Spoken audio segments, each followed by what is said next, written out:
Fala pessoal, tudo bem? Eu me chamo Matheus, sou logoterapeuta e no vídeo de hoje separamos um trecho de um encontro do Projeto Aproprice aqui na Escola do Sentido, onde falamos sobre a temática das neuroses coletivas.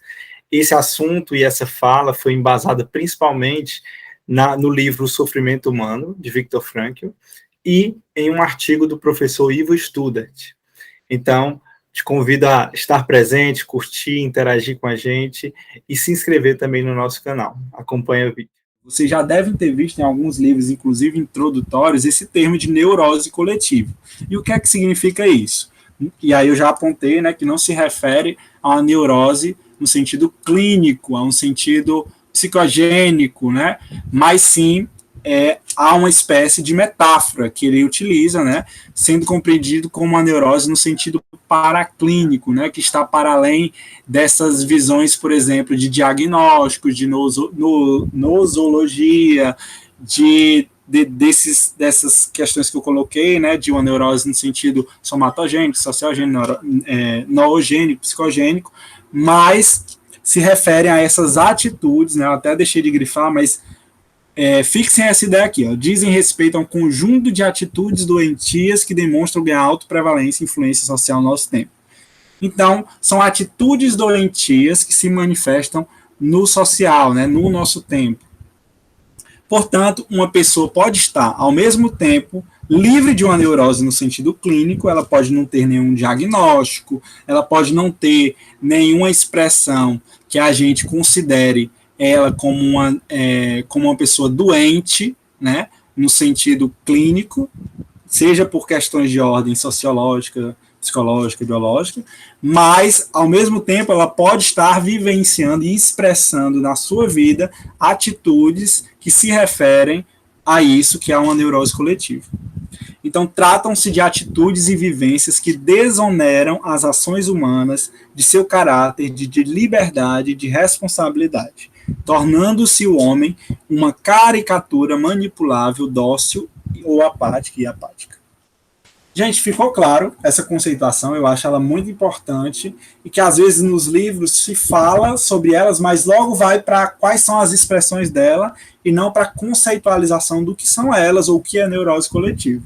Então vocês vão ter esse slide gravado até para vocês estarem sempre revendo, né, e estudando sobre isso, tá bom?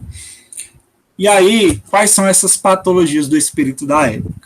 Aí o Frankl coloca 4 principais, né, que seriam a atitude existencial provisória, a atitude fatalista, o pensamento coletivista e o fanatismo. E aí eu coloquei imagenzinhas, não sei se está bem visível assim para vocês, né, mas que representam bem cada uma dessas atitudes que a gente vai conversar, né? Uma atitude existencial provisória, né, tem essa questão do provisório, faz referência muito a uma questão de temporalidade, de perca de uma perspectiva de futuro. A atitude fatalista, né, que vê o homem, né, dentro de uma engrenagem, de algo que ele está submetido de uma forma pandeterminista, como a gente vinha conversando, a partir de olhares reducionistas que a gente veio trabalhando nesse tempo, né, onde o homem não há uma liberdade, não há algo que possa ser feito diante dessas condições. Um pensamento coletivista, né, muito referente ao que a gente estava conversando a respeito da massa, né, dessa uniformalização, né, dessa expressão despersonalizante diante de um contexto onde é diluído as personalidades dentro de um contexto social. E o fanatismo, enquanto uma expressão totalitária, uma expressão que não considera a alteridade, o diferente. Tá bom? Eu acho que eu consegui explicar bem de uma forma resumida e agora a gente vai conversar um pouquinho sobre cada uma delas. A atitude existencial provisória. Aqui uma imagem, né? A gente vê um cara que um porre, né, bebendo, não que necessariamente se refira somente a essa situação, é um exemplo, mas que precisa sempre ser contextualizado, porque uma pessoa tem uma frase que é muito interessante. Ó, isso não está nos slides, mas eu acho importante colocar para que vocês possam entender as diferenças disso. No livro Psicoterapia e Sentido da Vida, em partes diferentes dele, na parte final do livro, né, ele coloca uma questão de que o vazio existencial, que é esse sentimento que se dá propriamente humano quando há uma frustração da vontade de sentido, que é esse conceito da logoterapia, que é a motivação primária. Então, o homem tem essa sede por um sentido e, ao não encontrar ou se ver frustrada essa vontade de sentido, ele se depara com um sentimento de vácuo existencial ou vazio existencial. Isso, por si só, não se caracteriza enquanto algo adoecedor, patológico, ou algo do tipo, tá? Como outras expressões e visões psicológicas colocam. Mas isso pode vir a se tornar uma expressão neurótica e adoecedora à medida que isso se cristaliza, né? E esse sentido e essa expressão existencial, ela não é contemplada na existência daquela pessoa, podendo ter várias repercussões. O que é que eu estou querendo dizer com isso? Que o fato de, às vezes, a gente agir de uma forma não responsável perante os nossos valores e ter certas atitudes não se caracterizam necessariamente como uma expressão de um vazio existencial ou de uma neurose nogênica. Ok? Isso o Frankl traz no Psicoterapia e Sentido da Vida. Contudo, elas podem sim, dependendo do contexto, se caracterizar enquanto expressões patológicas de neurose coletiva, de decaimento existencial, de neuroses, né, nesse sentido. Resumindo, né, uma coisa que eu acho importante para essas atitudes aqui que a gente vai conversar, essas neuroses coletivas, é a questão de algum modo, trazer para a vivência de um homem uma vivência decaída, uma vivência onde ele não exercita essa autotranscendência, essa responsabilidade perante os seus valores, tá bom? E aí, assim, o que é essa atitude existencial provisória, que seria a primeira que a gente conversar, né? E aí, gente, isso aqui está muito presente. Essa fala, eles trazem muitos exemplos no livro do Frankl sobre essa atitude, que se referem à guerra, ao medo da bomba atômica, porque era um contexto, né? Claro que ainda está presente em alguma medida, né? Mas na época do Frankl isso estava muito presente, né? As pessoas tinham muito medo disso, muito receio de uma terceira guerra mundial, de uma bomba atômica ser lançada, de destruir tudo, né? Enfim. E aí, mas isso não se refere, não se limita a essa ideia, né? É bom que a gente faça essa transposição para uma realidade atual, onde outras questões talvez estejam ainda mais presentes, né? E que possam colaborar para essa atitude existencial. Mas o que é que ela seria? Mergulhada em um clima de transitoriedade evidente, de incerteza sobre o dia seguinte, devido, por exemplo, a iminência de uma nova guerra, de uma bomba atômica, ou até mesmo de uma outra situação que possa ameaçar o futuro, por exemplo, a pandemia, quando ela surgiu, talvez, nos primeiros meses, daquela incerteza, daquelas falas, daquelas notícias, né? O homem abandona-se ao fluxo dos acontecimentos. Você lembra do exemplo do barco que a gente trouxe? É como se o homem ele deixasse de querer assumir o controle, nivelar esse barco para onde ele deve ir, né? Como se ele simplesmente perdesse a esperança ou deixasse de acreditar na perspectiva de um futuro e a partir disso se entregasse ao fluxo dos acontecimentos, a uma vivência de atitude provisória e vazia nesse sentido, né? Vazia de um sentido de um exercício de responsabilização perante a sua existência. Diante da falta de garantias a respeito de uma sobrevivência no amanhã, o homem se enraiza em um modo de vida imediatista, presentista, passando a fixar todos os seus esforços num hoje sem perspectiva nenhuma de futuro. Ok? Então ele abandona os seus valores, o seu dever ser, as suas responsabilidades para a vivência de um imediatismo, de um presentismo, de uma vida pautada em prazer, em valor, na questão instintual, né? Então, o homem que vive em função de um único dia, invariavelmente vive sujeito à dominação de instintos. Abandona a sua própria história e os seus valores, deixando de agir responsavelmente para agir arbitrariamente, pois não julga necessário tomar o destino em suas mãos. diz, qual é a frase da atitude provisória? Caricaturada da atitude provisória, de uma pessoa que está agindo assim. Ela diz que não vale a pena. Não vale a pena ela fazer nada, porque o futuro, né, é incerto, porque ela pode morrer amanhã, porque não tem perspectiva perante algo que aconteceu.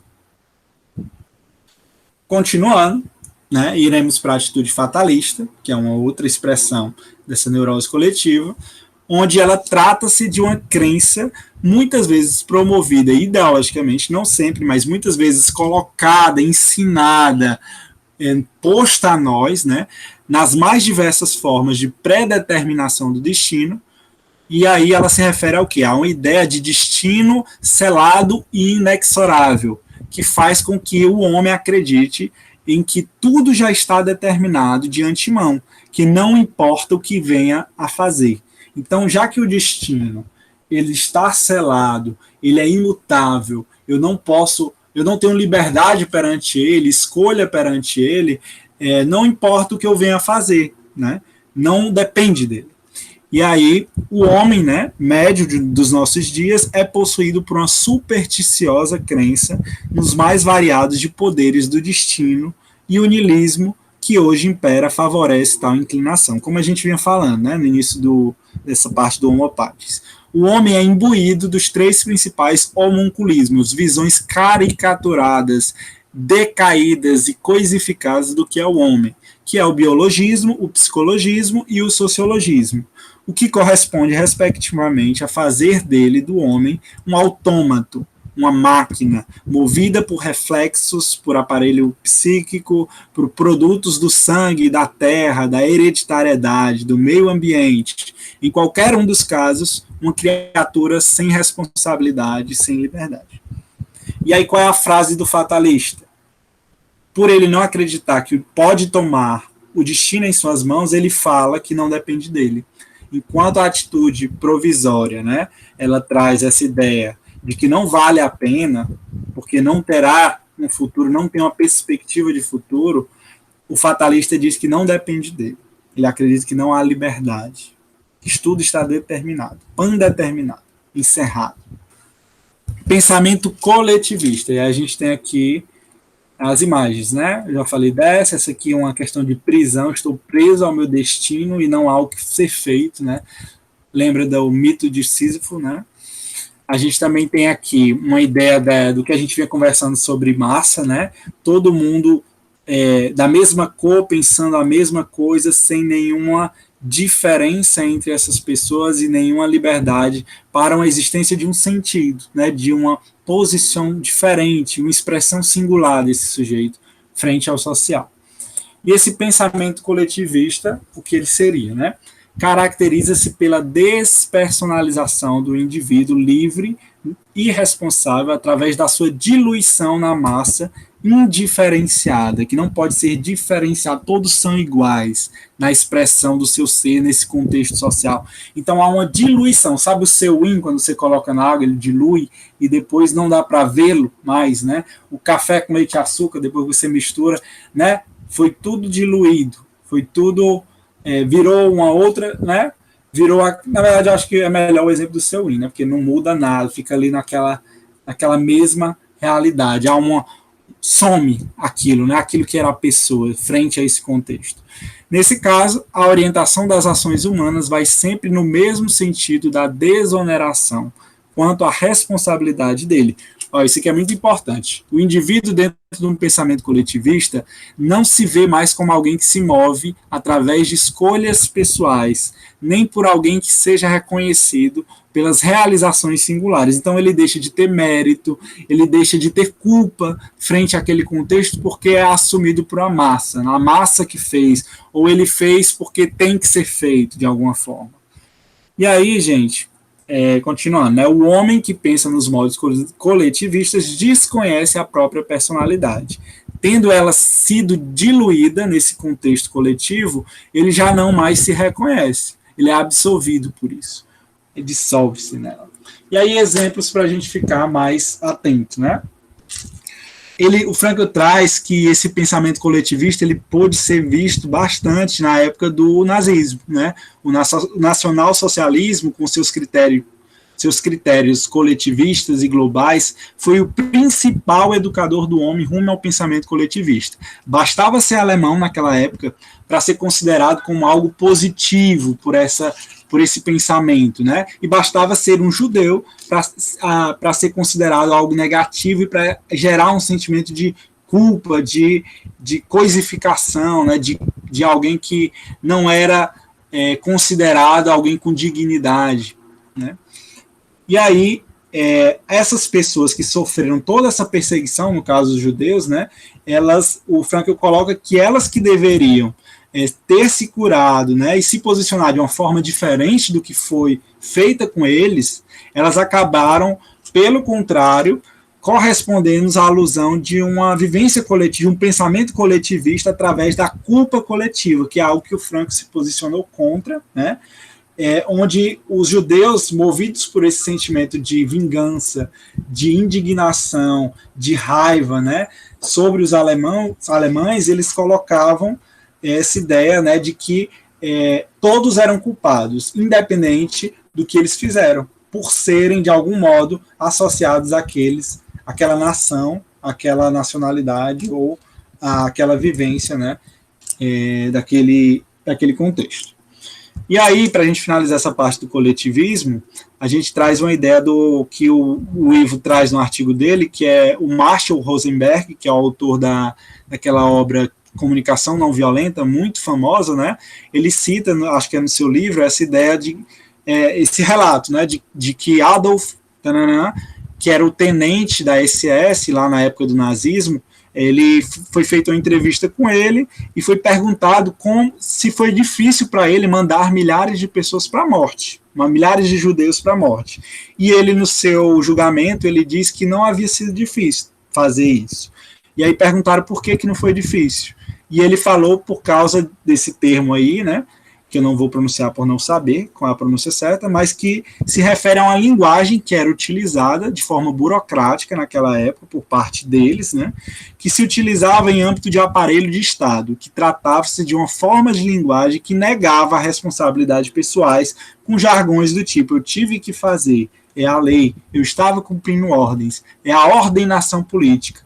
E vemos aí, através desses jargões e desse relato, né, que era uma forma de se render ao coletivismo a fim de sumir na massa, se destituindo dessa responsabilidade perante o que fazia e o que era merecido, né, a ele.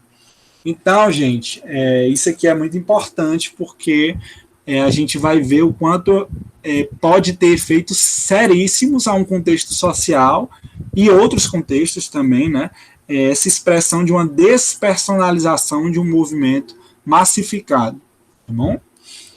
E esses jargões, eles são muito representativos, porque quando a gente traz essa ideia de que uma neurose coletiva não necessariamente está associada a uma neurose no sentido clínico, a gente começa a entender que naquele contexto do nazismo não foram somente psicopatas, pessoas diagnosticadas com algum transtorno que fizeram aquelas atrocidades, mas muitas vezes eram pessoas que eram pais de famílias, que eram pessoas funcionais, mas que estavam só seguindo ordens. E aí a gente entra no pensamento, né, na atitude fatalista, ou fanática. Estou confundindo as duas. E aí o fanatismo é o quarto dos sintomas sociais descritos por Frankl, e que ele ocorre no correlato radical do pensamento coletivista. O que acontece no pensamento coletivista? Absolve-se, dilui-se naquela massa a personalidade, a pessoa deixa de se reconhecer em sua própria personalidade. E pode, em alguma medida, a partir dessa diluição, uma falta de reconhecimento sobre os outros que estão ali, sobre a alteridade, e também um movimento de contraposição ao que é diferente. Então, a partir dessa contraposição e dessa falta de reconhecimento sobre si próprio e sobre o outro, eu acabo entrando num movimento de uma atitude fanática, que seria uma atitude onde o sujeito é induzido a enxergar o ser pessoal do outro, daquele que não sintoniza com o seu pensamento, que não admite, então ele não admite um pensar diferente do seu. Para ele é válido não o entendimento de outro, mas somente sua própria opinião.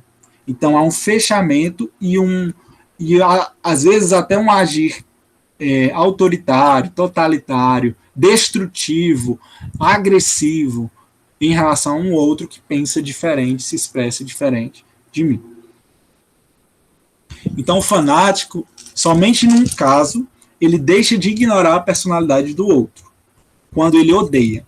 E aí o Frankl traz essa ideia de que é um ódio pessoal, né? Que melhor seria que fosse um ódio em relação a algo, alguma opinião, alguma coisa, mas é um ódio para a pessoa que é diferente. E aí ele coloca que o totalitarismo converteu o homem fanático, que é o totalitarismo, fica bem claro na seguinte fala de Hitler: a política é um jogo no qual são permitidos todos os truques. Então, o pensamento fanático e totalitário, ele traz aquela ideia de que os fins santificam os meios, que não importa o meio por um fim que é louvável, na ideia deles, né? Então, tudo pode ser feito em relação ao outro para atingir o fim, né? E é o que acontecia muito nesse movimento do nazismo, né? A fim de construir uma raça pura, né? Se destruía, se torturava, matava, prendia, né? Essas pessoas. Bom, pessoal, espero que vocês tenham gostado do assunto de hoje. Caso vocês se interessem por saber um pouco mais sobre o pandeterminismo, liberdade, vazio existencial, nós já abordamos essas temáticas em outros vídeos que postamos aqui no nosso canal. Então, eu vou deixar eles disponíveis para vocês assistirem. E também peço que vocês possam comentar o que acharam desse vídeo e também sugestões para temáticas futuras, vídeos futuros que a gente possa estar trazendo aqui para o nosso canal. Um forte abraço e até a próxima.